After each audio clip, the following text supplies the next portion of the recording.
Greetings, gaming citizens, Mike here. If you followed all the content that I've made in the past 23 years, then odds are you knew this video was coming after analyzing the hints that were in the background this whole time. Over the past 2 decades, I've dropped subtle hints that indicated this exact video was going to come out today. For example, if you remember December 25th, 2006, you'll know that I got a Nintendo DS Lite for Christmas. This was a subtle nod to the fact that this video would be related to video games. Then, if you cross-reference that with this tweet from June 14th, 2024, where I said I went to a Waffle House for the first time, real fans would pick up right away that this was a hint that the video would focus on video game timelines.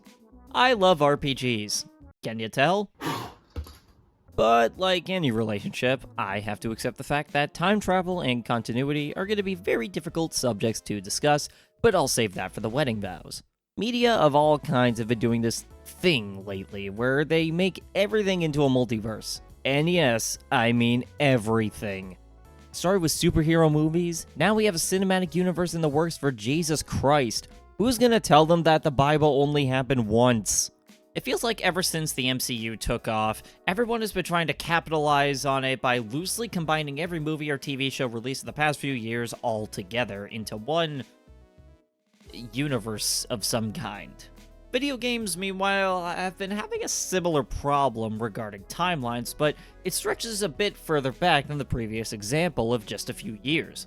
As such, I wanted to make a video diving into some of the mess that is timelines in gaming, and what kinds of conversations it has sparked. Rev up your time-traveling motor vehicles or police boxes, because we're gonna dive into gaming's timeline troubles. We'll start with a series that is going to get its first game remade for modern systems, and that's Trails. For those not in the know, Trails started as a sub-series for The Legend of Heroes, which itself is a sub-series of Dragon Slayer. We just started this video and we're already dealing with sub-series of sub-series. I love video games, dude. Anyway, Trails started with Trails in the Sky in 2004, and as of the writing of this video, the series is now 12 games strong, plus a remake of Trails in the Sky is on the way for 2025 under the title Trails in the Sky the First. Trails takes what I think is a reasonable approach to timelines in video games. In the world of Trails, the games take place in several city-states or kingdoms, with each location housing its own story arc. To go over the series briefly, the Trails in the Sky trilogy takes place in the Libero Kingdom. Then Trails from Zero and Trails to Azure take place in the city-state Crossbell. For the Cold Steel quadrilogy and Trails into Reverie, those take place in the Erebonian Empire. Then we have the most recent games, Trails Through Daybreak and the upcoming sequel, taking place in Calvard, with Falcom designating Daybreak as the start of the second half of the series. The best part? The release order of the games is in chronological order, so keeping up with the story is pretty straightforward. The kicker? Well, it gets into one of my problems with games having massive timelines: accessibility. If you like your RPGs on console, then getting all the Trails games might prove to be a little difficult. The Sky trilogy is only on PS3 and PSP, but the rest of the games are on PS4. If you don't mind playing these games on PC, though, you can score the entire Trails series for the low price of $411.89 plus tax. Okay, let's be fair here, you don't need to buy the entire series in one fell swoop. That's just my bulk buyer mentality talking. Speaking of bulk buying and bundles, I wanted to take a moment to tell you about Humble Bundle. And no, this is not a sponsorship or an ad read. However, this channel is a Humble partner. If you use my link in the description down below, you can buy various bundles, including those that contain Steam games. Purchases made using my link will not only support the channel, but will also have money donated to charity. So, this is a great way to get some games for your Steam library, support a small creator in the process, and donate to charity all in one purchase. So if you want to expand your Steam library and get some pretty sweet games, use my link down below. Anyway, all of this is to say that if you prefer your RPGs on console like I do, it can be a tad difficult to get into a story-driven series that's on multiple platforms. I don't want to be too harsh on this point though, because I know putting all the Trails in the Sky trilogy onto a single disc or a single Switch cartridge is a big ask. Plus, Trails is comparatively more accessible than some other series I want to talk about in this video. Having only the original trilogy be restricted to PS3 with the rest of the games being on PS4 is not too bad of a compromise, especially when everything is also available on PC. Looking further into NIS America's catalog, the Ys series is another one that has had its share of discussion around release order versus timeline order. Their games are all numbered 1 through 10, so surely that's just the story order, right? No. Or at least not in the way you think.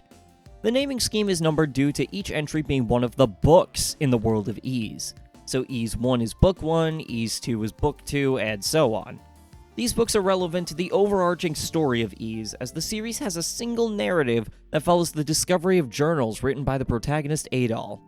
So if you played all the numbered games in order, then sure, it's technically a timeline order in the sense of going from one book to the next. However, if you're looking to go in the order of the story, following the age of the protagonist, that's when it gets a little wonky. Things start off pretty simple with Ys origins, as it takes place 700 years before everything else. Then we move into Ys 1 and 2, which is still reasonable. Then it goes to 10, and then 4, then 3, then jumps to 8, goes to 6 and 7, and ends at 9. Now, apparently all the Ys games all tell their independent stories, similar to how the Zelda games feature many incarnations of Link, but the numbering of these games just makes my head spin. Assuming you play in release order, there would certainly be a degree of separation between Ys 2 and 3, considering the protagonist just jumps ahead a couple of years in age. Would that not confuse the hell out of players that are trying to follow the story? If you've played the Ys games, please let me know how you got into the series in the comments. I'm curious if it was confusing for anyone else, or if I was just overthinking things. If you haven't played Ys but want to get into it, thankfully, most of the series has been remade on modern platforms, so it's easier than ever to get into the series. Also, there is a website called Digital Emilas that goes over the multiple ways you could start the series, so I highly recommend checking that out. It was instrumental to me understanding how the series works when I was writing this video, and they've even had direct involvement with the Ys games in the West, which is super cool. You know what else is super cool and also has individually numbered games? The Yakuza series. Thankfully, most of the games were released in timeline order. It doesn't even matter if you choose between release order or story order because they are almost the exact same. The one exception is Yakuza 0, which takes place before the first game, but that's fine because in the years after 0 came out, we got remakes of the first 2 games and a compilation of remasters for 3 through 5. This is how you do a game timeline right. No BS with the games being individually numbered yet still being out of order, nor are there any games exclusive to specific platforms. If you want to play the entire Yakuza franchise, you can do so on PS4 and Xbox. It sucks that it isn't on Switch except for the first game, but I have a feeling that will change with the Switch 2 having better hardware. Oh, but we haven't gotten to the worst offender. I specifically saved this one to highlight how far gone creative directors can go. I'm of course talking about the infamous Kingdom Hearts series. Between now defunct mobile games, strange title schemes, and even a live concert somehow being canon to the story, this series is f***ing crazy. I am going to try my hardest to summarize the entire timeline using the release order of the games, so bear with me here as this will be a heavily simplified explanation of the games. If you want to learn about the whole timeline in depth, there's at least 100 different video essays out there that cover this exact topic. Also, I want to preface that a lot of this information is from the Kingdom Hearts wiki, as I myself have not played a lot of the games. So I want to stress that there is a possibility of me getting some details wrong. Alright, let's get into it. 2002 sees the launch of the original Kingdom Hearts, where you play as Sora and the story's framework is established, with hearts being significant and the main enemies being the Heartless. In 2004, we got Chain of Memories on the GBA, which is a direct sequel to the first game. Not to be confused with the directly numbered sequel, but moving on. Instead of action RPG combat, this game is a deck builder that involves you using cards to attack or use magic. During this game, somehow Sora loses his memories between this and the first game, a trope that would come into play in the next game. Kingdom Hearts 2 comes out a year later. This game introduces the concept of nobodies, who are basically heartless but without hearts, yet still retain the body and soul of those with strong hearts who lost said hearts to darkness. Confusing? Good. We are also introduced to Roxas, who is Sora's nobody, which is a whole other can of worms that I don't have nearly enough tequila to even try explaining right now. In 2008, we got Kingdom Hearts Coded, which is an episodic mobile game that takes place directly after 2. In this game, Jiminy Cricket's journal is digitized by King Mickey to create a digital version of Sora called Data Sora, But it turns out this causes a whole slew of problems and results in Data Sora learning that he is the key that connects everything, whatever that means. 358 over 2 days came out in 2009 on the DS and also wins an award for the most WTF title because I still don't get how the numbers make any sense. Anyway, this game takes place between Kingdom Hearts 1 and 2, this time focusing on Roxas and his reason for leaving Organization 13. The observant viewers might be wondering, if this takes place between 1 and 2, does it happen before or after Chain of Memories? The answer to that is yes. So basically, the first 24 days run concurrently with the finale of the first Kingdom Hearts. But at the same time, the secret story from the live concert also occurs somewhere between days 1 through 16. Yes, a live in-person concert is canon to the games. Don't ask why. Then Chain of Memories happens, alongside days 25 through 49 happening concurrently. Then days 50 through 358 occur right after. No, I don't know why they did it like this. Someone please check on Tetsuya Nomura and ask if he's okay. In 2010, we got Birth by Sleep on the PSP, which is a game that focuses on the origins of the series villain Xehanort. Other significant characters include Ventus, Terra, and Aqua. Oh, also this game takes place 10 years before the first Kingdom Hearts game, in case you're not confused enough yet. Then we get a short break to rest from that barrage of games, only to be met with Dream Drop Distance in 2012 for the 3DS. After the previous few games taking place at various points in time, Dream Drop Distance happens 12-ish years after Birth by Sleep. Before you ask, this just puts it in front of Coded as the most recent game in the timeline so far. Do not ask why. In 2013, we got Kingdom Hearts Key. Yes, not X, but Key. Again, do not ask why. This was a browser-based game exclusive to Japan until it got localized in 2016 for North America under the title Unchained Key, before being rebranded to Union Cross. Yep, it went from being pronounced Key to Cross for some reason. And just when you thought we were done with that, it got rebranded again to be Union Cross Dark Road with the release of Dark Road's content in Union Cross in 2020. The entire purpose of Union Cross is to cover the Keyblade War, an event that happens long before any of the other games. Dark Road also adds story detailing the origins of Xehanort and his turn to darkness. Not to be confused with how Birth by Sleep also apparently focuses on the origins of Xehanort, by the way. Going back to release order, 2017 saw the release of 2.8 Final Chapter Prologue. Confusingly enough, this is a collection of a few games, but among them we have 0.2 Birth by Sleep, A Fragmentary Passage, which is an epilogue to Birth by Sleep and prologue to Kingdom Hearts 3. This game is about Aqua's journey through the Realm of Darkness. The ending is also referred to as 2.9 because game developers just hate the number 3 for some reason. In 2019, we finally get Kingdom Hearts 3. In this game, Sora and friends are on a journey to regain Sora's lost power of waking, and the rest of the crew search for Keyblade wielders to prepare for the final battle against Xehanort. This game is a conclusion to the Darkseeker saga, which is the overarching storyline that encompasses every game I have talked about here except for Union Cross. The last game classified as a main series title is Melody of Memory, a rhythm game released in 2020. Despite being a rhythm game, the ending serves as a cliffhanger for what I believe will be the next major saga, which includes the upcoming Kingdom Hearts 4. 11 games and 3 pages of this video script later, that is the most simplified way I can go about talking about the Kingdom Hearts games in release order. All of this is to say that Kingdom Hearts is an absolutely tangled mess when it comes to following the story, and is by far the most controversial when it comes to deciding between playing games in release order versus timeline order. To start, some of these games are just not available at all. While you do have collections such as the all-in-one package, that doesn't necessarily have all the previously mentioned games in it. In this collection, for example, you have 358 over 2 days. You know, the game that takes place in different points of the timeline. Yeah, that game was just remade into a movie. I get it, DS games can be difficult to port to new systems since you're going from 2 screens to 1, but Days gameplay was so similar to the other games that you could beat it in its entirety without even using the touchscreen.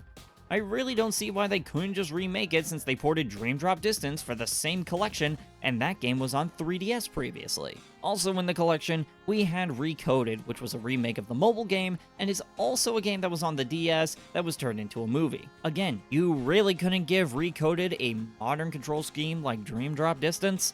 In this case, I can maybe see an argument for the deck command system being awkward to implement, but there are enough buttons on a modern controller to be able to port it over. Also, it was once again able to be beat with limited or no use of the touchscreen, so all the more reason to just port it over. That's not even the worst of it though, because the most notable addition to this collection is Union Cross back cover, which is once again a movie instead of the original game, but this is a bit different since Union Cross and its expansions were mobile games. This creates a bit of an odd situation because on one hand, having every game playable would be ideal, but at the same time, the movie is kind of fine since the mobile games aren't really accessible otherwise, so I'll leave that one up to interpretation. But you know something? Kingdom Hearts at least attempts to tell a story through the characters and cutscenes.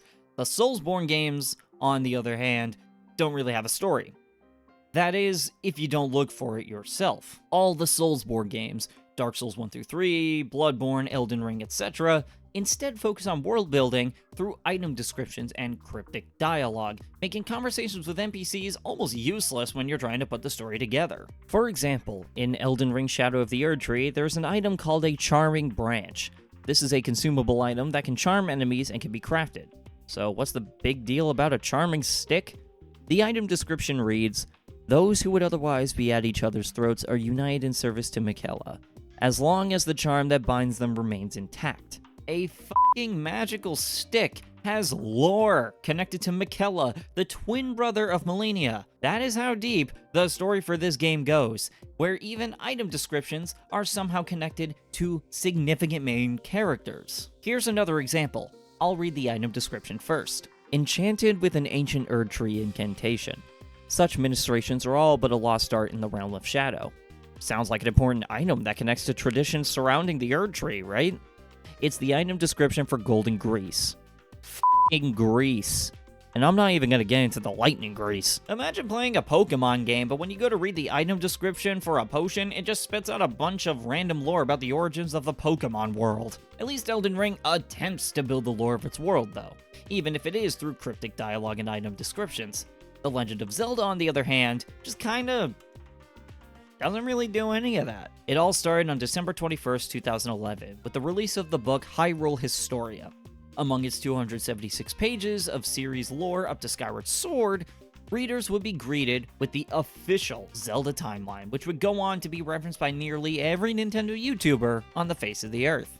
This timeline dictates that in the events of Ocarina of Time, 3 different timelines are created between Link as a child and adult, and one timeline where he dies at the hands of Ganondorf. Each part of the timeline has its own games that apparently happen following the events of Ocarina of Time, with Ganondorf either being reborn or disappearing entirely to make way for different villains in the series. This timeline, while simple enough to read, is frustrating from a storytelling perspective. The Zelda games, to me, are in an awkward position where they all tell their own stories like Final Fantasy, but at the same time are taking place in several iterations of effectively the same place. It also doesn't help that Nintendo keeps adding to this timeline with every subsequent entry, especially with Breath of the Wild and Tears of the Kingdom just not being connected to the timeline at all for some reason. There have even been interviews with series producer Eiji Aonuma where he literally confirms that the timeline is not consistent and that it has changed a lot over the years, leaving interpretation of the timeline to be up to the fans. I feel like if your timeline is at a point where interpretation is up to the fans and not the narrative team, that doesn't sound like good storytelling to me. Obviously, not every game needs to have an overarching storyline, but the Zelda games suffer as a result of publishing this timeline that doesn't seem to really benefit the quality of the story in any of the games at all. All this discourse seems to boil down to timeline order versus release order, with each side being very passionate about their take. On one hand, I see the argument for playing a series in release order. When you think about it, what are the odds that when making Kingdom Hearts 1, Tetsuya Nomura had already planned out the story for the games up to Kingdom Hearts 3, for example? With games like 2.8 Final Chapter Prologue, these games were probably developed around the idea of, oh, this is where the story is so far, but we need to explain this gap in the timeline that has developed. If anything, it adds to the storytelling for some series. Consider the gap in time between Kingdom Hearts 1 and 2 as an example. Sure, you have Kingdom Hearts coded in between those games, but without 358 over 2 days, you lose that character development of Roxas, which is needed to understand the beginning of Kingdom Hearts 2. The beauty of games released later on that fill in the gaps of a series timeline is that it adds context. It opens the door for more stories to be told and character development to be observed. Kingdom Hearts just does it kinda badly. Meanwhile, on the other side of the debate, I get the value of wanting to play all the games in the intended timeline order. I'm the kind of person that likes a straightforward experience, because piecing together events from different games to make the story make sense to myself is a bit difficult and not necessarily my style of thinking. I understand that kind of experience is definitely not for everybody, as some people enjoy more complex stories, and that's totally fine. I find that this argument perfectly showcases how strong of an art form games truly are in the way of storytelling. For people who love to look at every little detail in the game's world, you have your Soulsborne games with their item descriptions and cryptic dialogue. For people who like piecing together a complex timeline with every new entry, you have Kingdom Hearts. If you like just a well-written but straightforward experience, there are games like Trails and Yakuza. There really is a story for everybody. But I want to know what you think about this argument. Are you someone who prefers to play games in timeline order, or do you like to experience a game's series story by playing games in release order? Let me know in the comments down below. That's going to be it for me. Stay vibing and thriving, everyone, and I will see you in the next one.